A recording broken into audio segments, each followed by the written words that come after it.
ಯುಗ ಎಂದರೆ ಕಾಲ, ಆದಿ ಎಂದರೆ ಆರಂಭ, ಅಂದರೆ ಹೊಸ ಕಾಲದ ಆರಂಭವೇ ಯುಗಾದಿ.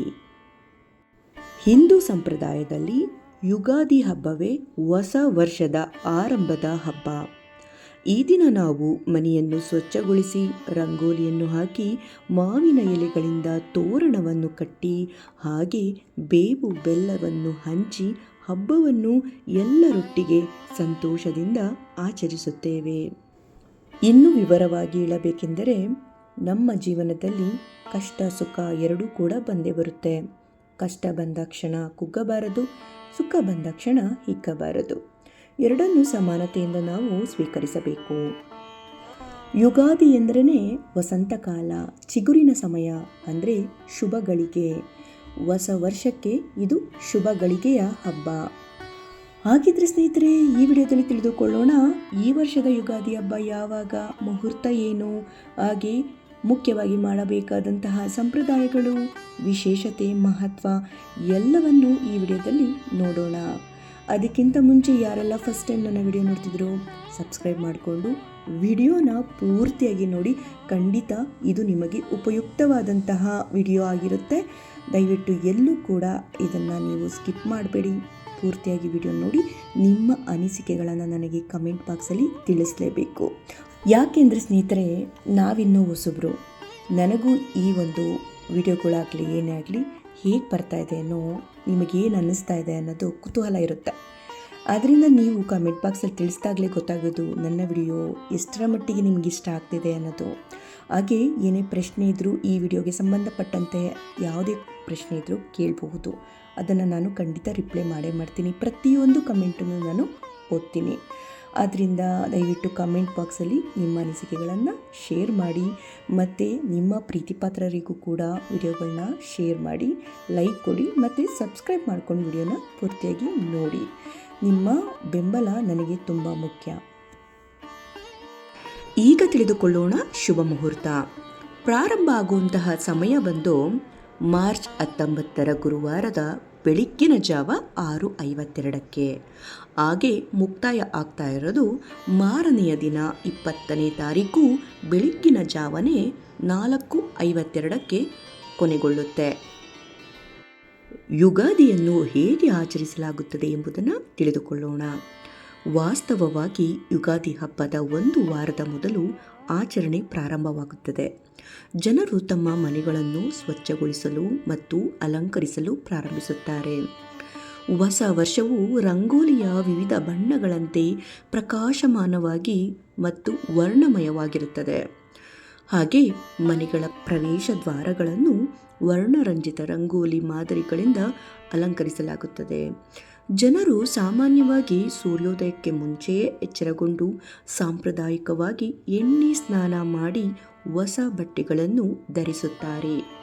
ದೇವಾಲಯಗಳು, ಮನೆಗಳು ಮತ್ತು ಅಂಗಡಿಗಳ ಪ್ರವೇಶ ದ್ವಾರಗಳಲ್ಲಿ ಮಾವಿನ ಎಲೆಗಳನ್ನು ಕಟ್ಟಿ ಅಲಂಕರಿಸಲಾಗುತ್ತದೆ.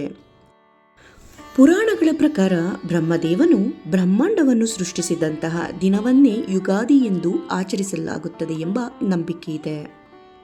ಈ ಹಬ್ಬದಲ್ಲಿ ನಾವು ಪಾಲಿಸಬೇಕಾದಂತಹ ಸಂಪ್ರದಾಯಗಳು, ಪದ್ಧತಿಗಳು ಯಾವುವು ಎಂದು ಈಗ ತಿಳಿದುಕೊಳ್ಳೋಣ.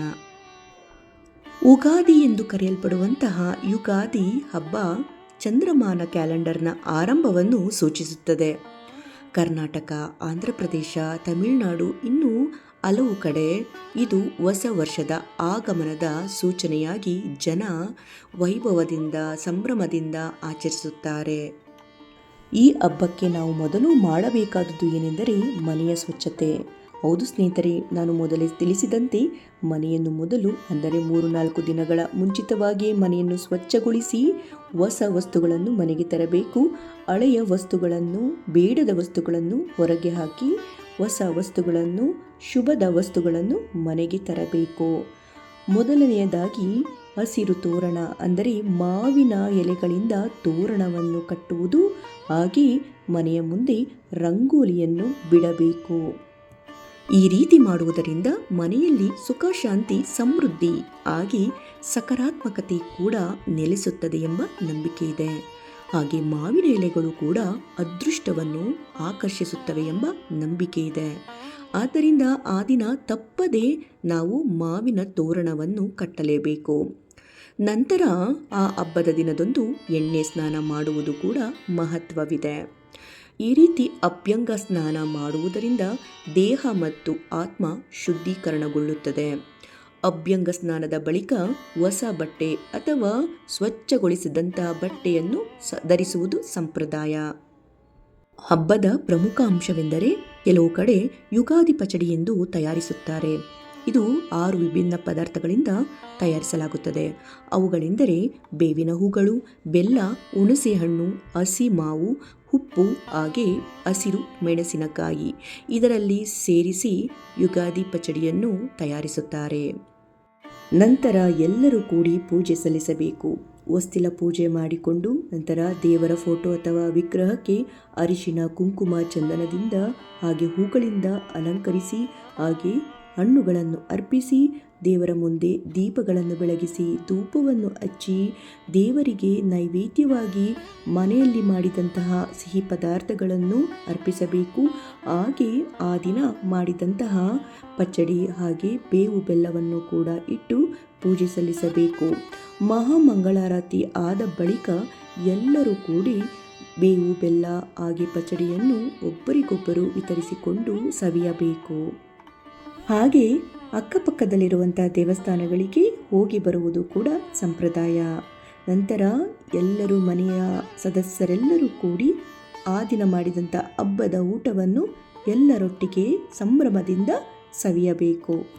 ಈಗ ಇನ್ನೊಂದು ಸಂಪ್ರದಾಯ ಏನೆಂದರೆ ಈ ಎಲ್ಲ ಆಚರಣೆಗಳ ನಂತರ ಕುಟುಂಬಗಳು ಮುಂಬರುವ ವರ್ಷದ ಪಂಚಾಂಗ ಶ್ರವಣವನ್ನು ಓದುವುದು ವಿಶೇಷ ಈ ಹಬ್ಬದಲ್ಲಿ ಅಥವಾ ಕೇಳುವುದು. ಒಂದೆಡೆ ಎಲ್ಲರೂ ಸೇರುತ್ತಾರೆ. ಈ ಹಬ್ಬದ ಸಮಯದಲ್ಲಿ ನಡೆಸುವ ಆಚರಣೆಗಳು ನಕಾರಾತ್ಮಕ ಶಕ್ತಿಗಳನ್ನು ಶುದ್ಧೀಕರಿಸಿಕೊಳ್ಳುವುದು ಮತ್ತು ಆರೋಗ್ಯ, ಸಂಪತ್ತು, ಸಂತೋಷಕ್ಕಾಗಿ ದೈವಿಕ ಆಶೀರ್ವಾದಗಳನ್ನು ಕೋರುವ ಒಂದು ಉದ್ದೇಶವಾಗಿರುತ್ತದೆ. ಈ ವರ್ಷ ಮಾರ್ಚ್ 19ರಂದು ಅಮಾವಾಸ್ಯೆಯೊಂದಿಗೆ ಯುಗಾದಿ ಬಂದಿದೆ. ಈ ಅಪರೂಪದ ದಿನದಂದು ಸೂರ್ಯೋದಯದ ತಿಥಿಯ ಆಧಾರದ ಮೇಲೆ ಆಚರಣೆಗಳನ್ನು ವಿಂಗಡಿಸಲಾಗಿದೆ. ಪಿತೃ ಕಾರ್ಯಗಳನ್ನು ಬೆಳಿಗ್ಗೆ ಮುಗಿಸಿ ನಂತರ ಯುಗಾದಿ ಸಂಭ್ರಮವನ್ನು ಆಚರಿಸಬಹುದಾಗಿದೆ. ಚೈತ್ರ ಮಾಸದ ಶುಕ್ಲ ಪಕ್ಷದ ಪಾಡ್ಯದಂದು ಆಚರಿಸಲಾಗುವಂತಹ ಈ ಯುಗಾದಿ ಹಬ್ಬದ ಜೊತೆಗೆ ಈ ಒಂದು ಅಮಾವಾಸ್ಯೆಯು ಕೂಡ ಸೇರಿಕೊಂಡಿರುವುದೇ ಅಪರೂಪ. ಫಾಲ್ಗುಣ ಮಾಸದ ಕೊನೆಯ ದಿನ ಅಮಾವಾಸ್ಯೆ, ನಂತರ ಚೈತ್ರ ಮಾಸದ ಮೊದಲ ದಿನ ಯುಗಾದಿ ಪಾಡ್ಯಮಿ. ಈ ಬಾರಿ ತುಂಬ ವಿಶೇಷವಾಗಿರುತ್ತದೆ. ಹೀಗೆ ಎರಡೂ ಒಟ್ಟಿಗೆ ಬಂದರೆ ಸಾಮಾನ್ಯವಾಗಿ ಅಮಾವಾಸ್ಯೆಯಂದು ಪಿತೃತರ್ಪಣ ನೀಡಿ ಮರುದಿನ ಪಾಡ್ಯಮೆಯಂದು ಬೇವು ಬೆಲ್ಲ ಸವಿದು ಹೊಸ ವರ್ಷವನ್ನು ಆಚರಿಸಬಹುದಾಗಿದೆ. ಮಾರ್ಚ್ 18ನೇ ಸಂಜೆಯಿಂದ ಮತ್ತು 19ನೇ ತಾರೀಕಿನ ಬೆಳಿಗ್ಗೆ 6:30 ಒಳಗೆ ಅಮಾವಾಸ್ಯೆಯ ಪಿತೃಪಕ್ಷದ ಕಾರ್ಯಗಳನ್ನೆಲ್ಲ ಮುಗಿಸಿಕೊಳ್ಳಬಹುದು. ನಂತರ 6:54 ಬೆಳಗ್ಗಿನ ಜಾವದ ಬಳಿಕ ಸಂಪೂರ್ಣವಾಗಿ ಯುಗಾದಿ ಹಬ್ಬದ ಆಚರಣೆ ಇರುತ್ತದೆ. ಪೂಜೆ, ಪಂಚಾಂಗ ಶ್ರವಣ ಎಲ್ಲವನ್ನು ಕೂಡ ನಾವು ಮಾಡಬಹುದಾಗಿದೆ. ಇನ್ನು ಯುಗಾದಿ ಹಬ್ಬದ ಇಂದಿನ ದಿನವೂ ಕೂಡ ಅಮಾವಾಸ್ಯೆ ಇರುವುದರಿಂದ ಈ ದಿನ ಹೆಚ್ಚಿನ ದಾನ ಧರ್ಮ, ಪಿಂಡದಾನ ಮತ್ತು ತರ್ಪಣ ಕಾರ್ಯಗಳನ್ನು ಕೂಡ ಮಾಡಲಾಗುತ್ತದೆ. ಈ ಒಂದು ವಿಷಯ ಕುರಿತಾಗಿ ಇನ್ನು ನಾನು ಮುಂದಿನ ವಿಡಿಯೋಗಳಲ್ಲಿ ತಿಳಿಸಿಕೊಡುತ್ತೇನೆ. ನಿಮಗೆ ಏನಾದರೂ ಪ್ರಶ್ನೆಗಳಿದ್ದರೆ ಇನ್ನು ಯಾವುದಾದರೂ ಒಂದು ವಿಷಯದ ಬಗ್ಗೆ ತಿಳಿಸಿಕೊಡಬೇಕಾದರೆ ನನಗೆ ಕಮೆಂಟ್ ಬಾಕ್ಸಲ್ಲಿ ತಿಳಿಸಿ. ಖಂಡಿತ ಆ ಒಂದು ವಿಷಯದ ಕುರಿತಾಗಿ ವಿಡಿಯೋ ಆದರೂ ಹಾಕುತ್ತೇನೆ ಅಥವಾ ನಿಮಗೆ ನಾನು ಉತ್ತರಿಸುತ್ತೇನೆ. ಸ್ನೇಹಿತರೆ, ಹಾಗಿದ್ರೆ ಭೂತಕಾಲವನ್ನು ಬಿಟ್ಟು ಜೀವನದಲ್ಲಿ ಹೊಸ ಹಂತದ ಆರಂಭವನ್ನು ಈ ಹಬ್ಬದೊಂದಿಗೆ ಸಕಾರಾತ್ಮಕ ಮನಸ್ಸಿನೊಂದಿಗೆ ಸ್ವೀಕರಿಸೋಣ. ಹಬ್ಬವನ್ನು ಸಂತೋಷವಾಗಿ ಕುಟುಂಬದ ಸದಸ್ಯರೊಡನೆ ಎಲ್ಲರೊಟ್ಟಿಗೆ ಕೂಡಿ ಆಚರಿಸೋಣ, ಸಂಭ್ರಮಿಸೋಣ. ಸುಖ, ಶಾಂತಿ, ನೆಮ್ಮದಿ, ಸಮೃದ್ಧಿಯನ್ನು ತರಲಿ ಈ ಹೊಸ ವರ್ಷದ ಯುಗಾದಿ. ನಿಮ್ಮೆಲ್ಲ ಬಾಳಲ್ಲಿ ಎಲ್ಲವೂ ಕೂಡ ಒಳ್ಳೆಯದೇ ಆಗಲಿ ಎಂದು ನಾನು ಕೇಳಿಕೊಳ್ಳುತ್ತಾ ಈ ಒಂದು ವಿಡಿಯೋನ ಇಲ್ಲಿಗೆ ಎಂಡ್ ಮಾಡ್ತಾ ಇದ್ದೀನಿ. ಈ ವಿಡಿಯೋ ನಿಮಗೆ ಇಷ್ಟ ಆಗಿದೆ ಅಂತ ನಾನು ಭಾವಿಸ್ತಾ ಇದ್ದೀನಿ. ವಿಡಿಯೋ ಇಷ್ಟ ಆಗಿದ್ರೆ ವಿಡಿಯೋಗೆ ಲೈಕ್ ಕೊಡಿ. ಸಬ್ಸ್ಕ್ರೈಬ್ ಮಾಡ್ಕೊಂಡಲೇ ನೋಡ್ತಿದ್ರೆ ಸಬ್ಸ್ಕ್ರೈಬ್ ಮಾಡ್ಕೊಂಡು ನೋಡಿ. ಹಾಗೆ ನಿಮ್ಮ ಅನಿಸಿಕೆಗಳನ್ನು ನನಗೆ ಕಮೆಂಟ್ ಬಾಕ್ಸಲ್ಲಿ ತಿಳಿಸಿ. ನಿಮ್ಮ ಪ್ರೀತಿ ಪಾತ್ರರೊಡನೆ ಈ ವಿಡಿಯೋನ ಶೇರ್ ಮಾಡಿ ಅಂತ ಹೇಳ್ತಾ ಮತ್ತೆ ಇನ್ನೊಂದು ವಿಡಿಯೋದಲ್ಲಿ ಮತ್ತೆ ಭೇಟಿಯಾಗೋಣ. ಧನ್ಯವಾದಗಳು.